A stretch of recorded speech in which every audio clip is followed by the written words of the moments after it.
Coucou Emmanuel, Salut Maryse. de quoi on parle aujourd'hui? Alors aujourd'hui, on va regarder le design et les clés génétiques sous l'angle de l'échelle de Hawkins, qui est une échelle qui montre comment notre monde émotionnel évolue en fonction de comment on capte les énergies et le monde environnant et le monde intérieur. Ok, chouette. Ça, j'adore mettre en lien. Je trouve que mettre en lien avec des nouveaux outils, ça donne énormément de matière sur le design et les clés génétiques. Je partage ton document, qui va être un point d'appui. Moi, j'adore mettre en lien. Voilà, créer des liens pour approfondir certaines connaissances. Donc, tu peux nous décrire peut-être déjà brièvement ce tableau. On va pas tout étudier de ce tableau, ou en tout cas tout donner notre point de vue sur tous les morceaux, mais qu'est-ce qui nous intéresse aujourd'hui? Je vois qu'on a le design humain euh, ici avec justement les centres de conscience. Tu as mis les clés génétiques ici avec justement ombre, don et sidi. Et c'est ce tableau-là qui parle de l'échelle de conscience, c'est ça? Ouais, voilà, tout à fait. Donc là, c'est à droite, on a l'échelle de Hawkins, hein, donc qui parle en termes de vibration, donc de niveau vibratoire. Et on peut faire un parallèle entre ces différents niveaux vibratoires et soit les ombres, les dons et les CD des clés génétiques, qui sont aussi des paliers vibratoires, ou alors au niveau du design humain, ben, on va pouvoir parler de non-soi, de soi, aligné, voilà, et de fonctionnement de design optimal, on va dire. Ouais, et ce que j'ai l'impression là d'emblée, c'est que c'est comment les centres de conscience vont nous aider à faire ces passages en fait. Donc les centres de conscience vont nous aider à faire ces passages et l'intérêt de la chose, comme avec les clés génétiques, c'est de réussir à se jauger et avoir à se dire, ah bah oui, effectivement, là, je suis dans tel monde émotionnel, donc a priori, bah, je suis plutôt dans mes ombres et je suis plutôt en basse vibration, ou alors non, je me sens plutôt bien et très bien, donc je suis plutôt dans un niveau vibratoire plus élevé. En fait, tu vois, c'est un peu un outil pour faire un autodiagnostic, de Ouais. prendre une pause, un temps de pause, et dire, ouais, mais là, comment je me sens en fait? Et du coup, ben, on va savoir se positionner, puis savoir si on est aligné ou pas, et qu'est-ce qui nous tire vers le bas ou qu'est-ce qui nous maintient vers le haut, quoi. Ouais, donc les émotions ici, elles nous donnent un point d'appui pour voir, parce que c'est vrai que si je suis dans la honte, la culpabilité, la peur, j'ai du mal à imaginer que puisse être en même temps dans mon CD. Donc c'est comment en fait ces émotions sont des espèces de tips pour dire bah là point de vigilance, ça va déclencher mon ombre. C'est ça en fait. Ben, ça va déclencher mon ombre, ou je suis dans mon ombre, donc je ressens cette émotion-là. Donc, Ok. tu vois, c'est aussi ça marche dans les deux sens en fait. Donc Hmm. si je me sens coupable, bah, c'est que nécessairement que quelque part j'ai une ombre qui est activée et qui m'amuse et qui me manipule. Et parce qu'en fait, il faut bien prendre conscience que tout est, bah voilà, c'est pas notre vie ni voilà, c'est pas notre quotidien ni notre vie qui fait qu'on est dans la paix ou dans la culpabilité. C'est comment on se sent à l'intérieur et comment on perçoit le monde. Le monde, il est toujours le même et on peut se sentir dans un monde identique, en paix ou dans la culpabilité. Donc c'est vraiment notre état intérieur qui va faire qu'on va se promener sur cette échelle.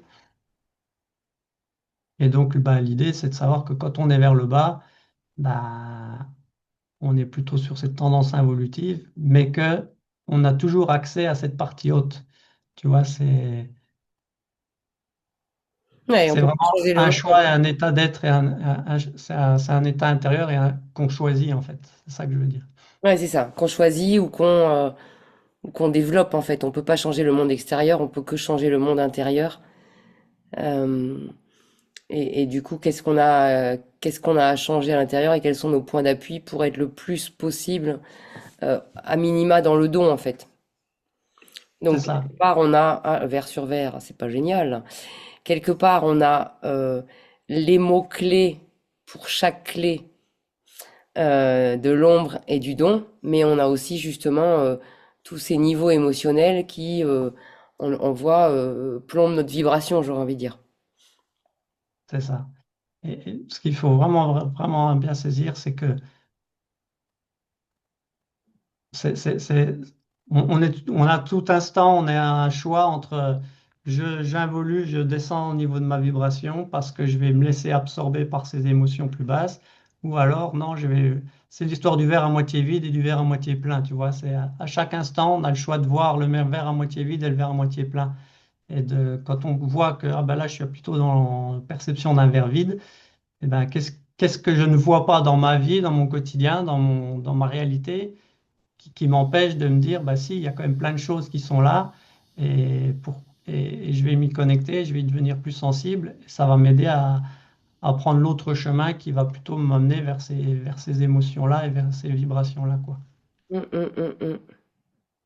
Je fais une digression, mais parce que ça me fait penser à la technique de libération émotionnelle reset, en fait. C'est que quand on travaille sur nos traumas intérieurs, on change nos filtres et on change du coup notre réalité extérieure. Euh, Quand je dis quelqu'un qui a Ouais. peur des araignées, verra des araignées tout le temps. À partir du moment où tu désactives la peur des araignées, bizarrement, il n'y en a plus dans ta vie, en fait. C'est comme si aussi ce changement intérieur fait changer l'extérieur. Puisque je ne vois plus le monde de la même manière, mais c'est aussi que le monde change à l'extérieur. Et c'est pour ça que moi je dis souvent, c'est que ça sert à rien d'essayer de changer ce qui se passe à l'extérieur. En fait, ça marchera pas. Mm. Donc à l'intérieur de moi, il y a un truc qui appelle. Et pour moi, c'est aussi ça, cette vibration, cette notion de vibration, c'est que, en tout cas, c'est comme ça que je l'explique dans les formations Reset, c'est que si à l'intérieur de moi, il y a un petit truc qui dit j'ai peur des araignées, c'est comme si ça appelait les araignées. Et si j'enlève ce petit truc, ça appelle plus les araignées. Mais en fait, la mécanique est vachement intéressante parce que tant que j'appelle les araignées qui me font peur, c'est que je me dis, ah, j'ai une zone de travail là. Mm. Donc à partir du moment où j'ai travaillé sur cette peur des araignées, ben en fait, elles ont plus lieu de venir me titiller pour que je désactive ce traumatisme ou cette peur en fait qui vient d'un traumatisme, hein, ou en tout cas d'une émotion, d'une situation mal vécue et du coup mal enregistrée. Donc on est vraiment avec ces niveaux de conscience dans euh, quel est le changement intérieur que j'ai à faire pour que le monde à l'extérieur change en fait.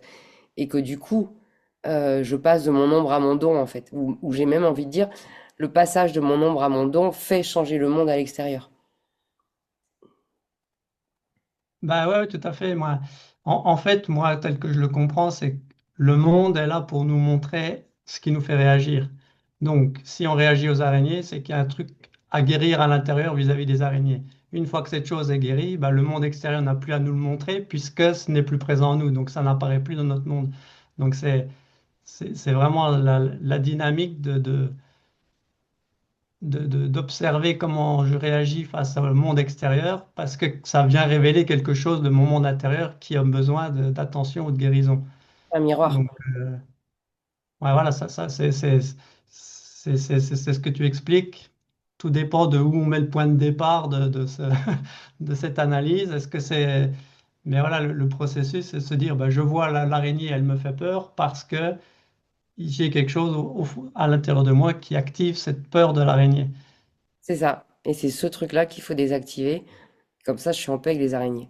Et quand cette peur, tu vois qu'il y a ce niveau-là, ben, elle n'est plus, ben, elle nous bloque plus à ce niveau de peur face aux araignées. Et donc, ben, voilà, on peut développer une forme de courage. Voilà, ben, les araignées, ça me fait plus peur. Et puis, et ça, ce qui est intéressant, c'est comme moi, je vois vraiment cette dynamique au niveau des clés génétiques, c'est qu'une ombre, quand on l'a vraiment conscientisée, qu'on a vraiment bossé dessus, ben, elle disparaît en fait.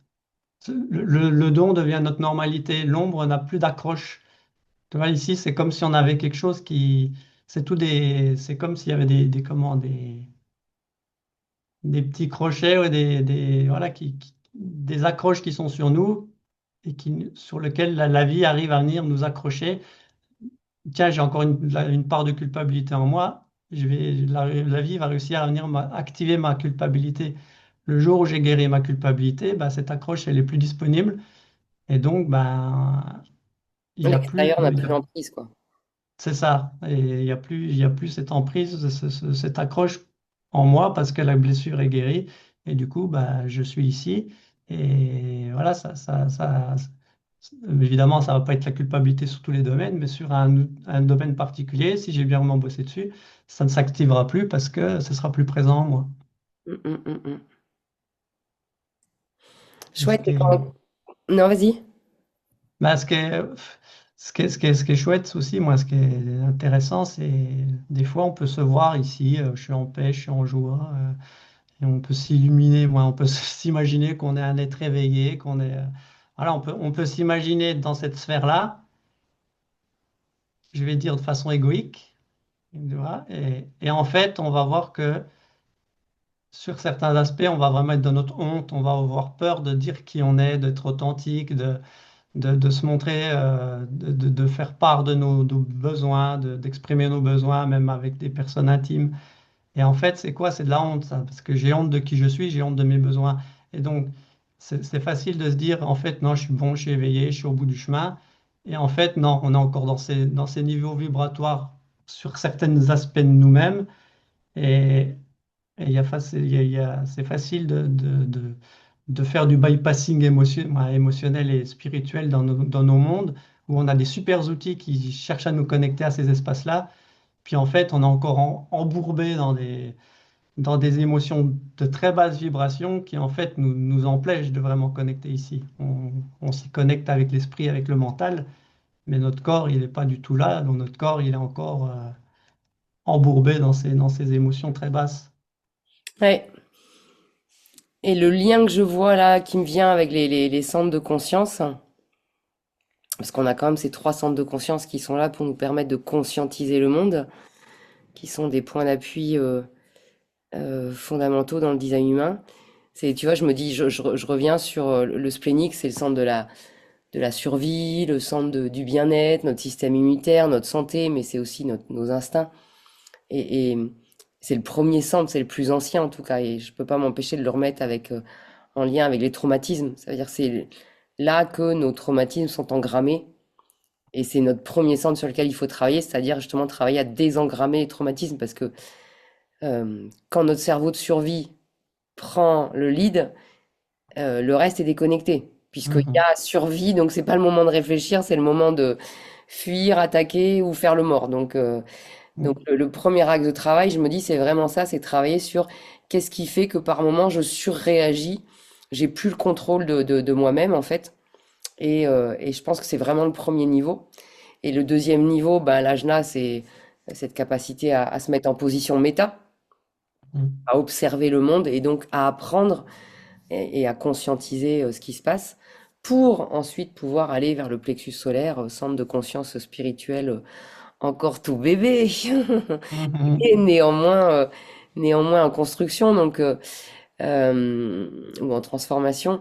Je trouve intéressant de faire ce passage comme ça. C'est pareil, je peux pas sortir de mes ombres tant que je réagis ou je surréagis de manière disproportionnée et de manière incontrôlée à des situations. Je reprends bêtement le truc des araignées. Quelqu'un qui a peur des araignées, tu peux chercher à le rassurer, à lui dire non, tout va bien, c'est une petite bête, la petite bête mange pas la grosse, ne t'inquiète pas. Je veux dire, la personne, elle est incontrôlable. C'est même pas la peine d'essayer de faire quoi que ce soit. Donc il y a vraiment un truc très physique, très traumatique à réparer en premier pour pouvoir aller ensuite dans un niveau d'observation et de prise de conscience de, en effet, comment l'extérieur est un miroir de ma réalité intérieure, etc. Pour faire en fait ce travail de conscientisation ou de compréhension ou d'observation, je pense qu'il faut déjà avoir fait un petit peu de guérison du premier niveau en fait, hein, et comme je vois stabilisation des structures ici, c'est vraiment un endroit où je me sens stable à l'intérieur et donc je suis plus en surréaction. Et après, en effet, je peux être présent, tu vois, euh, présent en position méta et ensuite présent en, en vrai, tu sais, enfin, je, Mhm. c'est ce que Mhm. je veux dire, quoi, tu vois, en danser avec la présence, quoi. Ben, ouais, ouais, devenir passer à l'être-té plutôt que d'être dans le faire ou dans l'action, dans l'activité, ressentir ce qui se passe et être en contact avec la conscience et la présence être présent à ce qu'on fait, quoi. Ouais, passer de exister à être, en fait. Mhm. Bah, par rapport à ce que tu dis, ouais, moi, ça me fait penser aussi ici un peu à la séquence d'activation, où ici, ben, la sphère de l'œuvre de vie, on dit que c'est le faire, le to do, et la sphère du but, c'est le to be. Donc, on passe d'être, de faire à être. Et, et ici, donc, on voit bien ici, je suis dans le faire, je suis dans le. Ensuite, j'arrive dans ma sphère d'évolution qui est vraiment mon challenge. Et quand j'arrive à prendre, à sortir de la réaction au niveau de mon évolution, je me donne, j'ai accès à ma radiance, qui est mon rayonnement dans la vie. Et une fois que je suis dans la radiance, eh ben, je peux enfin me connecter à l'être et à la présence. Et donc, il y a aussi un peu on peut retrouver un peu ce cheminement de la séquence d'activation dans cette montée en fréquence et en vibration par rapport à ce monde émotionnel. Oui, et du coup, moi, j'aurais envie de refaire un tour en disant, du coup, je peux faire à partir de la présence. Pas Mais faire après, on fait. exister, mais Ouais, ouais. parce que je suis dans l'être, quoi, tu vois. Bah, c'est là qu'on est vraiment dans notre but, parce qu'on fait, on fait pas intellectuellement, on fait pas parce qu'on pense qu'on doit faire, on fait parce que c'est ce que notre être appelle à faire. Ouais, on Et, fait pas par honte, par culpabilité, par peur, par colère. On fait parce qu'on est animé d'un être, enfin, on est animé de quelque chose de plus profond, parce qu'on est animé de la présence, en fait. On fait par ben amour, voilà, on fait par joie. et on est dans l'amour, on est au service, et on n'est plus dans la survie de l'ego, dans la survie individuelle, parce que forcément, dans ces énergies-là, ben, on est ici, hein, on est dans la peur, dans l'ego, dans la victime. Euh, donc là, ben, c'est malheureusement.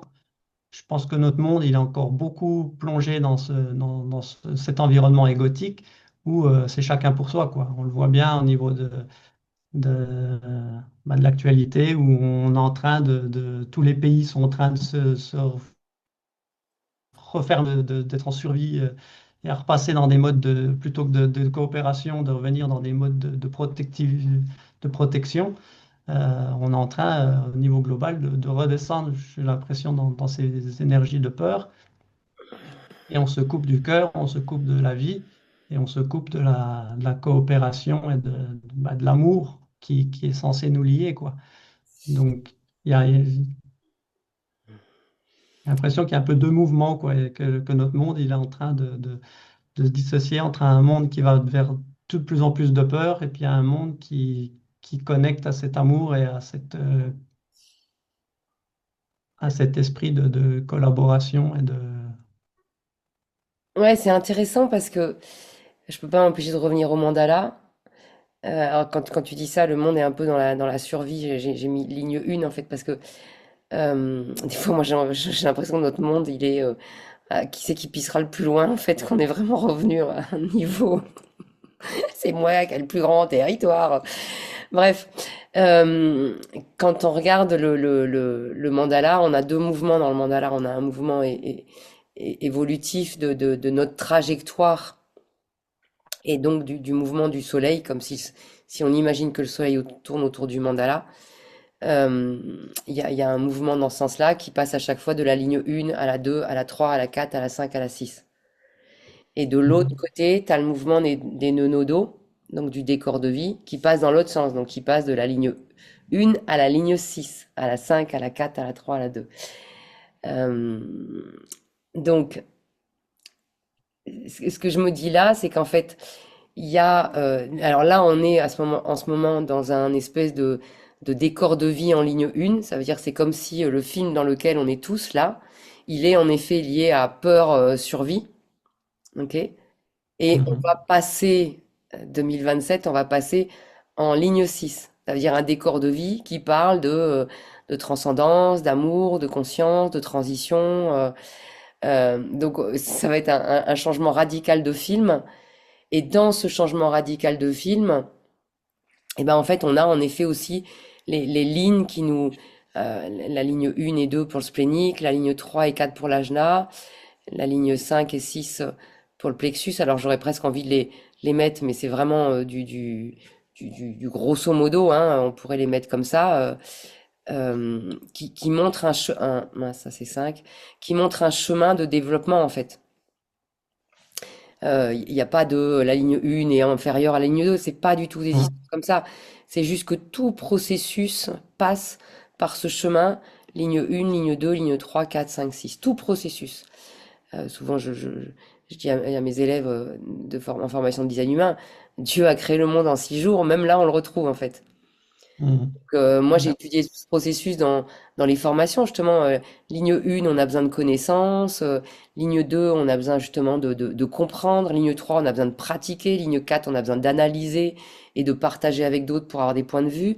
Ligne 5, on a besoin de discriminer, d'évaluer, de juger, de discerner. Et ligne 6, eh ben, on est capable de créer du nouveau avec ce qu'on a appris. Mais on peut le faire sur ce, ce- ce- ce- ce- cet escalier quelque part. On peut le faire sur tous sur tout, en fait. Voilà, c'est le processus de la vie.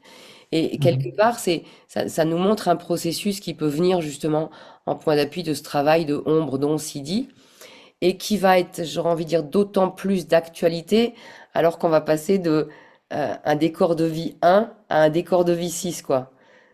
C'est Mhm. comme si on avait un bond à faire, genre monter 6 escaliers pour atteindre ce qui vous attend en 2020, en 2027, quoi. Tu vois ce que je veux dire?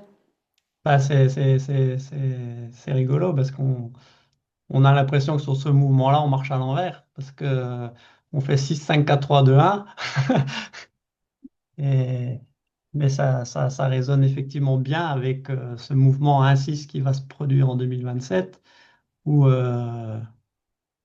on est tout en bas et on va arriver tout au-dessus de l'hexagramme et, et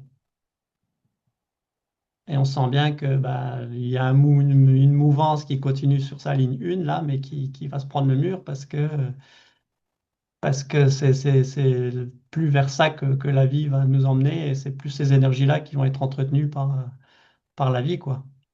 Ouais, c'est avoir conscience de cette mécanique pour pouvoir faire face à ce qui va arriver. Et ce que je me dis là, dis-moi si je me trompe, c'est que c'est le fait de déployer le don qui va nous amener naturellement, en fait. Tu vois, le don, il est comme un niveau intermédiaire.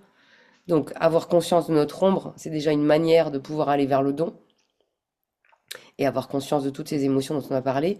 Et c'est le don qui, pour moi, va être comme un espèce de tremplin pour être capable de vivre dans le monde dans un monde de couleur 6, de ligne 6, de couleur 6, de fréquence 6, ce qui nous attend après 2027. Et c'est ce monde de fréquence 6 qui va, lui, nous faire passer du don au CD. Peut-être que je rêve, hein, peut-être que je vois trop. Ouais, non, non, ça a du sens ce que tu dis, dans le sens où le don, c'est un point d'appui solide. Et comme je le disais tout à l'heure, une fois que l'ombre, elle est identifiée, on a bossé dessus, elle disparaît. Donc, donc ça permet au don de s'installer, et de devenir bah, notre réalité. Donc, notre monde, il va être dans ces énergies intermédiaires. Et, et après, bah, le choix de dire je reviens en arrière ou je continue à évoluer, bah, il est plus facile à faire. Quand on est ici dans la difficulté, et c'est vraiment difficile de faire ce démarrage, de démarrer, de partir de tout en bas et étape par étape de remonter. Mais une fois qu'on arrive à mi-chemin, bah, on sait ce qu'il y a derrière et on sait qu'on n'a pas envie de repartir par là-bas. Et on a compris qu'il y avait ce processus évolutionnaire qui était en jeu. Et bah, du coup, on sait que le chemin continue, quoi. Donc, ça nous conforte à nous dire, bah, je me stabilise là où je suis et je continue d'avancer. Donc, et effectivement, ce point d'appui d'ici du don sera un bon point d'ancrage pour faire la bascule vers la ligne 6 de manière plus douce et plus naturelle vers ces énergies qui nous porteront demain, quoi. Ouais, c'est ça, c'est ça. Et alors, j'entends que c'est complexe et je suis d'accord avec toi, en tout cas, ce passage ombre à don. Et en même temps, j'aurais envie, pour conclure, peut-être de relativiser parce que je pense que il y a ce truc de prendre conscience de son ombre et travailler dessus. Mais il y a quand même cette autre manière que je trouve, moi, des fois j'ai envie de dire plus joyeuse, c'est de regarder le don, de conscientiser le don, euh, et, euh, et à partir du moment où on le conscientise, on lui donne forme en fait. Ça me remet en lien avec ton post Instagram d'hier. Est-ce que tu veux bien le redonner, tu t'en rappelles? C'était quoi en substance? C'était, attends, je sais pas si je l'ai sous la main. Focalise sur les ombres, je sais pas, enfin, si tu focalises sur les Ouais, je l'ai vagues. là. Oui, focaliser sur un problème nous éloigne de sa résolution. Voilà. Et moi, je te disais, bah, focaliser sur un problème donne forme au problème, puisqu'on, l'observateur crée sa réalité dans la physique quantique. Donc, si j'observe le problème et que je focalise sur le problème, bah, je lui donne vie, en fait. Donc, j'aurais plutôt tendance à dire, bah, je vais focaliser sur ce don et voir comment, dans mon quotidien, déjà, il existe un petit peu. Et ça va lui donner vie, ça va lui donner forme, en fait. Ça va, tu vois, ça va activer encore plus ce don. Moi, j'ai l'impression que c'est, en tout cas, c'est une solution que j'aime bien, moi. Alors, connaître l'ombre, c'est un espèce de warning, tu vois, comme se dire, ah, ça perd l'hypopète, je suis dans la honte là. Donc, c'est un warning, tu vois. Oui, Mais ne pas focaliser dessus et au contraire se dire, bah tiens, je vais focaliser sur le don associé. tout à fait. Bah, ouais, ouais, bah, Richard Rudd, il dit effectivement que il faut passer beaucoup plus de temps à étudier et à lire le don que l'ombre. L'ombre, effectivement, une fois qu'on a fait ce travail de conscientisation, ouais, ok, je la connais, mais c'est pas la direction. Donc, effectivement, c'est là où tu vas mettre ton attention, que tu vas potentiellement pouvoir développer c'est une nouvelle compétence. Ouais, c'est ça. Créer une Et il y autre. a ce côté, il y a ce côté, tu sais, le mental, une fois qu'il imagine une situation, bah, il ne sait pas faire la différence entre une réalité et une fiction. Ouais, du moment qu'il arrive à imaginer quelque chose, bah, ça devient quelque chose ça devient réel, quoi. Donc, si on se met dans ces énergies de courage, de fierté, de volonté, bah, le cerveau, il va se modeler, se remodeler par rapport à ses façons d'être et de faire.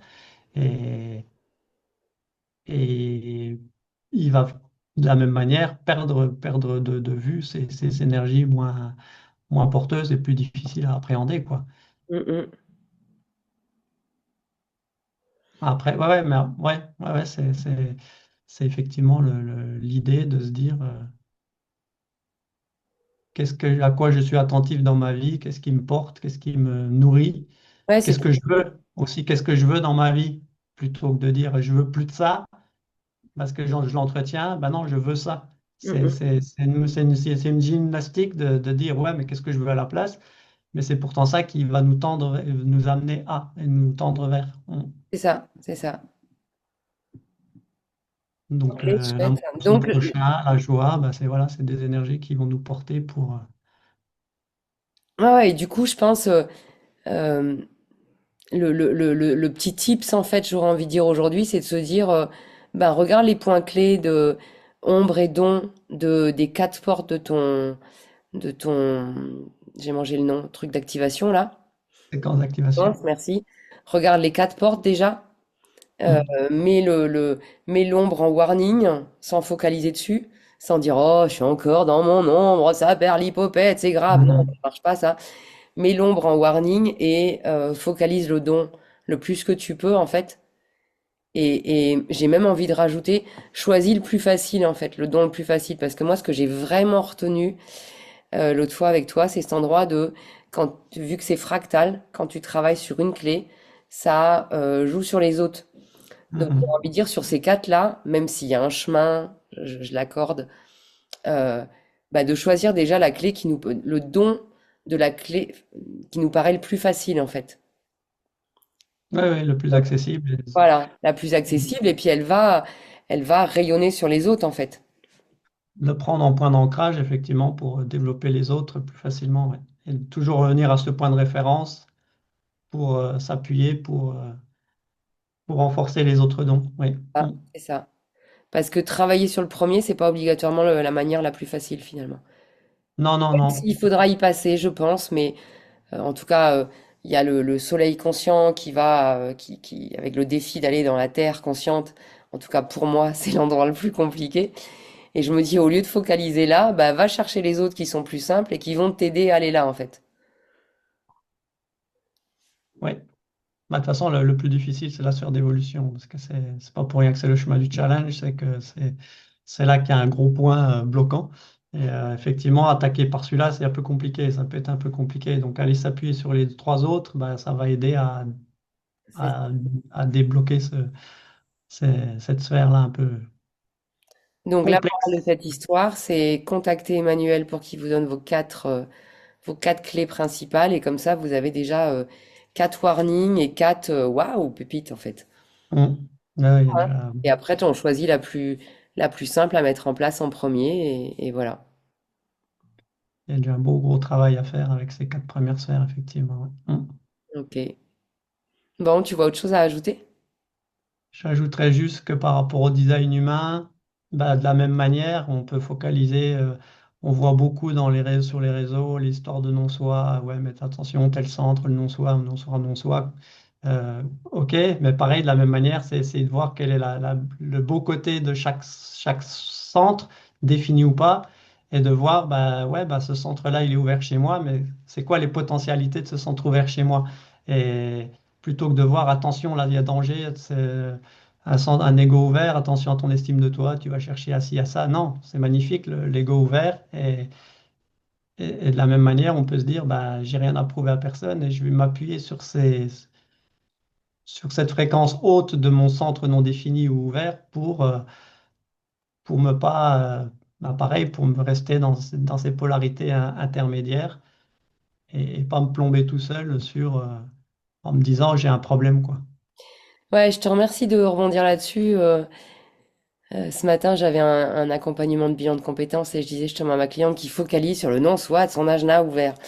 Et donc, moi, souvent, quand Mm. je fais une restitution de design humain, je vais en effet, à un moment donné, j'appelle ça le scénario catastrophe pour y mettre un petit peu d'humour, hein, tu vois, toujours humour, honnêteté, humilité. Je vais appeler ça le scénario catastrophe où je vais amener à la personne comment ces centres ouverts, non définis, communiquent entre eux et font tomber dans le piège du scénario, dans le piège ou dans le scénario catastrophe. Mais après, je lui refais la même lecture, le même chemin, mais avec le don des centres ouverts. Ouais. Donc oui, il y a le scénario catastrophe et on en rit parce que quand on en rit et qu'on voit ça comme un truc catastrophe, on a une capacité justement de le voir plus vite après. Mm. Mais Mm. en effet, les centres blancs, les centres non définis ont des dons. De plus en plus, moi je me dis qu'ils sont, c'est la beauté du schéma, c'est tous ces centres ouverts, ces capacités d'empathie, de discernement, de discrimination, d'ouverture à l'autre, qui certes sont un peu l'engrais, j'ai envie de dire, ou le terreau du non-soi, mais c'est aussi le terreau de la sagesse et le terreau de cette ouverture en fait. Donc je pense que c'est important en effet de pas passer son temps à regarder ah mince le non-soi, le non-soi, le non-soi. Bon, le non-soi il nous a appris plein de choses aussi, hein. Et chaque centre blanc a en effet des dons, comme chaque clé a une ombre et un don en fait. Voilà. Ouais, c'est ça. Mais voilà, voir la beauté de ces centres non définis et ouverts, plutôt que c'est la même approche, quoi, de voir le bon côté des choses et le verre à moitié plein et mettre son focus là-dessus. Mm. Ouais, Ça me super. paraît important. Bon, merci Emmanuel. Merci Maryse. À bientôt. À la prochaine séance. Ça marche.